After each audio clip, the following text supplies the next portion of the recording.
hal yang luar biasa ya dari Jarum Foundation, khususnya Milk Life, membuat sesuatu yang ini bukan sesuatu yang yang biasa, karena ini adalah awal dari sebuah movement ya, karena dari Kudus ini nanti akan ke beberapa kota di Indonesia, tapi dimulai dari Kudus, dan dari sini kita melihat, kita melakukan trial dan error, kita melihat apa yang jalan, apa yang tidak jalan ya, kita bisa membenahinya ke depan, termasuk anak-anaknya ini sendiri bisa memperbaiki kekurangan-kekurangan mereka ya kan. Kalau di lapangan gampang, kalau di lapangan pada saat pertandingan kita bisa ngelihatnya, yang paling gampang dilihat itu karena kita ngomong pemula ya, itu nggak gulo kacang istilahnya gitu, jadi nggak menggerombol kemana-mana. Itu challenge untuk pelatih, untuk tim, setiap sekolah untuk terus berkembang dalam hal itu gitu kan. Nah di sini kita lihat berbagai macam skill challenge yang kedepannya kita bisa gauge, kita bisa lihat, oke, misalnya di sana 6 detik gitu ya, 6,2 detik. Oh, berikutnya dia udah 3 detik, udah 4 detik gitu ya. Jadi bisa didata kemajuannya gitu. Anak-anaknya sendiri udah melihat, oh kayak begini, jadi mereka bisa melatih diri sehingga kemudian bisa lebih baik ke depannya. Target dari kompetisi ini kita menyebutnya bukan kompetisi, kita menyebutnya Milk Life Challenge ya. Jadi challenge dalam arti kita ingin menjadi lebih baik dari sebelumnya gitu. Dan ini untuk setiap anak itu sendiri ingin menjadi lebih baik dari nggak bisa sampai bisa sedikit-sedikit, kemudian challenge berikutnya bisa lebih baik lagi. Jadi secara individu seperti itu, secara tim, tapi juga secara Indonesia. Jadi kita mau Indonesia lebih baik lagi, khususnya kalau kita ngomong sepak bola putri gitu. Jadi makna challenge-nya itu gitu. Jadi kita ingin selalu menjadi lebih baik gitu dari sebelumnya. Coach, untuk pembinaan sepak bola putri itu sebenarnya apa sih yang dibutuhkan dari stakeholder, dukungan atau apa gitu? Ya, kita butuh, yang paling dibutuhkan ini, makanya saya senang sekali terlibat di sini karena dari Jarum Foundation Bakti Olahraga, Pak Victor Hartono sendiri terjun langsung ya, menunjukkan kepedulian yang luar biasa, sampai dimulai dengan langkah-langkahnya itu tepat sekali. Jadi pertama ada sarananya ini dulu gitu, yang bukan setengah-setengah ya, yang luar biasa seperti ini. Kemudian nggak langsung mikir yang timnas atau yang akademi yang umur yang senior gitu, tapi betul-betul membenahi fondasinya. Karena challenge-nya sepak bola Indonesia ini kan untuk cewek ya, itu SSB-nya masih belum banyak ceweknya gitu. Jadi biasanya kalau dari cowok, kalau kita lihat seperti piramida ya, kalau cowok itu kan dia dari anak kita latihan di kampung, latihan di sekolah ya, ikut ekskul sekolah, dia merasa, oh aku punya bakat di sini atau punya minat, dia kemudian dengan sendirinya mencari SSB. Nah itu menjadi tingkat level berikutnya gitu ya, dia mencari SSB. Nah kita ingin dari SD ini melakukan kegiatan ekskul sepak bola, sehingga nanti SSB yang memiliki tim putri itu semakin banyak, sehingga bisa mengikuti proses yang sama seperti yang cowok. Paham maksudnya ya?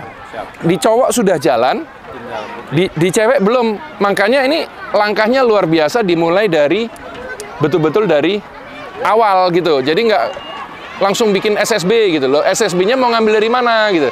Jadi dibenahi SD-nya dulu, dibikinkan kompetisi untuk SD-nya dulu, sehingga dengan demikian kita berharap anak-anak yang minat-minat ini, mungkin setiap tim mungkin 1-2 itu nyari SSB gitu, sehingga kemudian SSB menawarkan kelas cewek.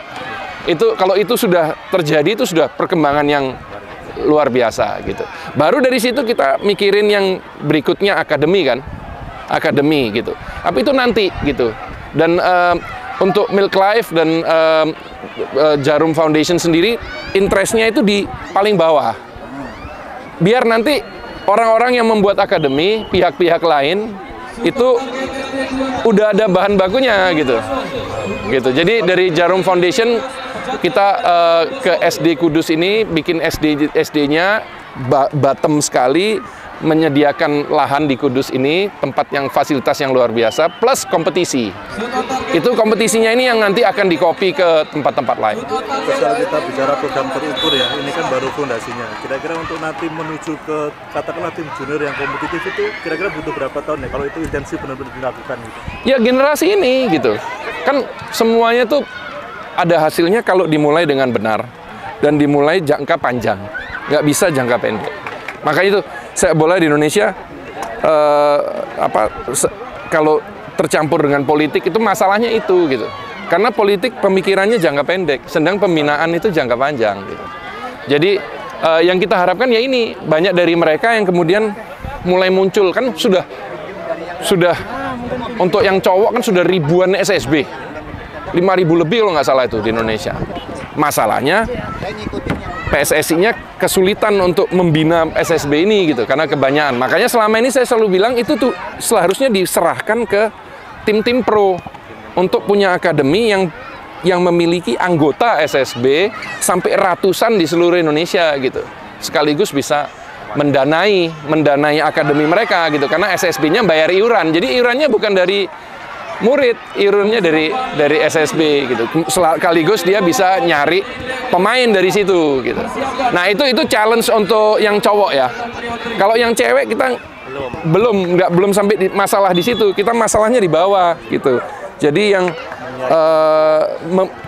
yang bawah ini biar main dulu gitu. Sejauh ini antusiasme dari para guru tadi sempat ngobrol dengan beberapa guru, bahkan ada yang memang bukan bidangnya di olahraga, terus mengajar anak-anak dari nol. Sejauh ini antusiasme mereka. Betul, itu luar biasa sekali. Jadi jauh di atas ekspektasi kita. Sebelumnya kita sudah mikir, aduh berapa yang akan ikut ya gitu kan. Belum lagi orang tua, apakah mengizinkan seperti itu ya, karena masih banyak pemikiran yang ya karena mungkin hal baru gitu aja ya. Tapi sebenarnya sepak bola asal dia dikasih leadership ya, pelatih yang benar, itu dia akan belajar begitu banyak hal gitu.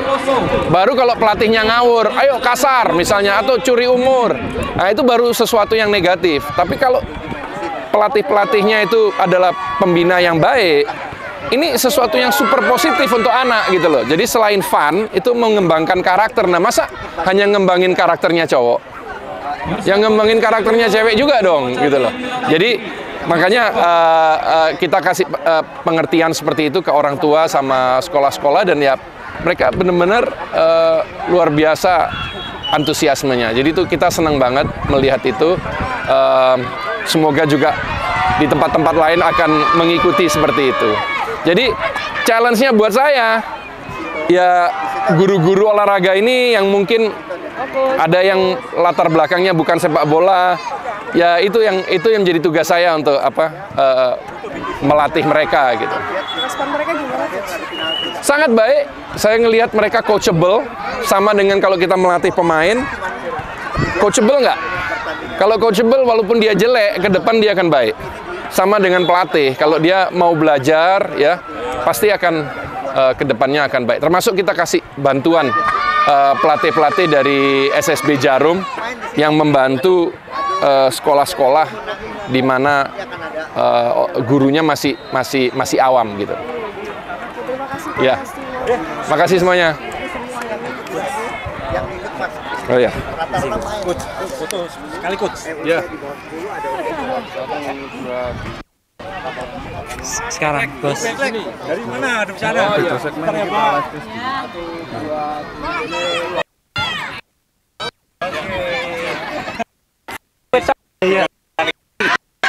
Mana saya?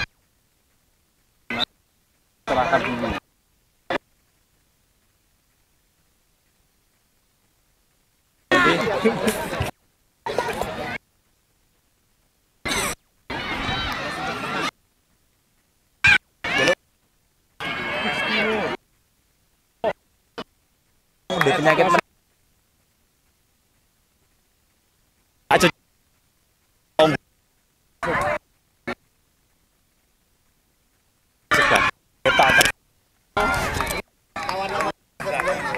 terima apa aku ki lho judang. Ini aja.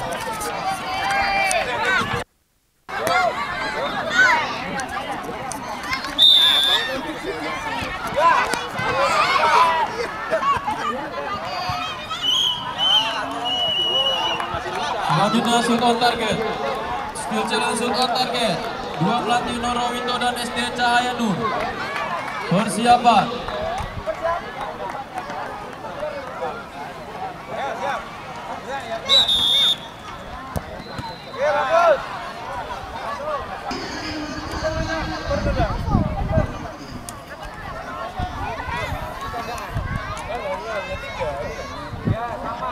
Selanjutnya passing dan kontrol SD2 Getas Pejaten dan SD2 Ploso. Passing dan kontrol SD2 Getas Pejaten dan SD2 Ploso.